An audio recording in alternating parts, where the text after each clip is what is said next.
पहली बार मेरा आना हुआ है, मेरा सौभाग्य है या दुर्भाग्य जो कहा जाए, मतलब इसको हम दुर्भाग्य अपने आप को समझते हैं कि पहली बार मेरा आना हुआ।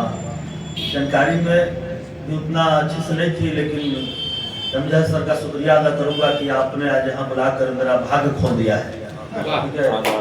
और आज जो अदबी संसार केंद्र का जो लोकार्पण हुआ है, इसमें सिद्धार्थ द्विवेदी सर की अध्यक्षता में संचालन कर रहे शंकर सर, और मैं जो देख रहा हूँ, कभी कभी सुना करता था कि अकबर के दरबार में नवरत्न हुआ करते थे। आज लगता है कि पलामू के दरबार में हजारों रत्न खड़े हैं। बात मैं जरूर कहूँगा, सभी रचनाकार से लेके पलामू के रत्न को मेरा बहुत प्रणाम, आदाब, सलाम, जोहार, नमस्कार है। मुझे ऐसा लगता है कि कैलेंडर तो एक बहाना था, क्योंकि प्रत्येक वर्ष से लोकार्पण होता ही रहता है, लेकिन इतने साथ बैठकर साहित्य को सुनना, मुशायरा को सुनना, गजल को सुनना, ये कहीं न कहीं आदमी को आपस में जोड़ने का सबसे बड़ा माध्यम है, सबसे बड़ा जोड़ने का माध्यम है। लोग इतना धैर्य और संयम के साथ जिस बात को सुनते और समझते हैं, और शायद हम लोग से युवा को समझ बढ़ता है। हम लोग जहाँ ऐसे हमारे से युवा जहाँ मोबाइल में लगे रहते हैं, जहाँ लोग परेशान रहते हैं, आज लगता है कि उस साहित्य से उनका नाता अगर जुड़ जाए तो रियल में जिंदगी को समझ ना आएगा कि रियल जिंदगी हमारा क्या है और कैसे जिंदगी को जीना चाहिए। तो निश्चित तौर पर मैं देख रहा हूँ कि जितने रचनाकार यहाँ बैठे हुए हैं, कहीं न कहीं वो प्रकृति से, अपने संस्कृति से या कोयल की धार से भी बात को समझ जाते हैं क्या मुझे लिखना है, और पलामू के इतिहास से भी समझ जाते हैं क्या मुझे करना है। या एक मजदूरन जब पत्थर तोड़ती है, उससे भी अगर कविता बन सकती है, तो मुझे लगता है कि आज की वर्तमान युवा जिस रचना को लिख रहे हैं, इस रचना को जो अपने शब्दों में पिरो कर जो मानस में परोस रहे हैं, ये हम सबों के लिए सीखने योग्य है।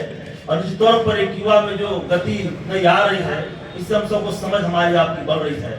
मैं एमजे सर को शुभकामना देता हूँ कि आपने सर बिल्कुल ही जो आपने एक कैलेंडर के माध्यम से हम सबों को बुलाया और जोड़ने का काम जो किया है, ये कहीं न कहीं हम सबों के लिए एक सबक है। और ऐसे ऐसे रचनाकार हैं, जब लगता है कि पलामू जिला से पहले पलामू किला होगा, नहीं, अब पलामू किला से बात अगर लाल किला तक पहुंच रही है, पलामू किला से, तो बहुत गर्व की बात है। बात हम सबको समझना पड़ेगा। सब लोग सब बैठे हुए हैं, और एक रचना लिखना इतना आसान नहीं होता है जितना बोलना, मंच पर कह देना। बहुत व्यक्ति तन्हा हो जाता है, एकांकी हो जाता है, लगता है कि सब कुछ संसार छूट रहा है।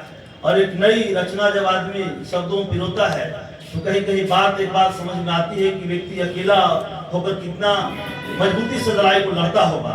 तब इंदौरी साहब का शेर याद आता है कि तूफानों से आंख मिलाओ, तूफानों से आंख मिलाओ, सैलाबों पे वार करो, तूफानों से आंख मिलाओ, सैलाबों पे वार करो, और मल्लाहों की चक्कर छोड़ो, वो तैर कर दरिया पार करो। लगता है कि इसी तौर पर ये जो मल्लाहों का चक्कर छोड़ो, हाँ, वाह वाह वाह, कभी देखा नहीं होते हैं जब अकेले पूरा परिवार भरा पड़ा रहता हो, और बाल बच्चे के मोह माया के साथ भी जब अकेलापन होकर जब लिखा जाता तो कलम उठता हो, तो निश्चित तौर पर पलामू की भाग बदलते दिखाई पड़ती है।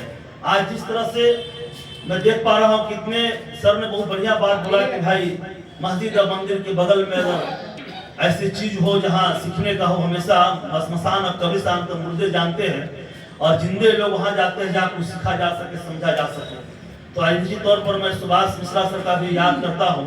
सर का होना लगता है कि महफिल में एक जान सा आ जाता है, लेकिन सर के हम लोग स्वस्थ रहे इसकी कामना करता हूँ। और निश्चित तौर पर मैं फिर बोल रहा हूँ, ऐसा बेटा सबको मिले जो संस्कारी हो, जो गुणवान हो, जो हंसी हो, मतलब हमेशा याद रखे कि नहीं मेरे पिता का फर्ज किया था।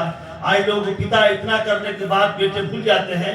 युवा पीढ़ी को साहित्य से जोड़ना हम सबका एक जरूरी हो चुका है, हम सब के लिए कर्ज है, इसको समझना है। और हम जरूर चाहेंगे कि सर को, एमजे सर को मैं शुभकामना देता हूँ, बधाई देता हूँ। सर आपने बहुत नेक कार्य सभी लोग कर रहे हैं, और निश्चित युवा पीढ़ी समझेगी। सबको मेरा धन्यवाद, सबको बधाई। जय हिंद, जय भारत।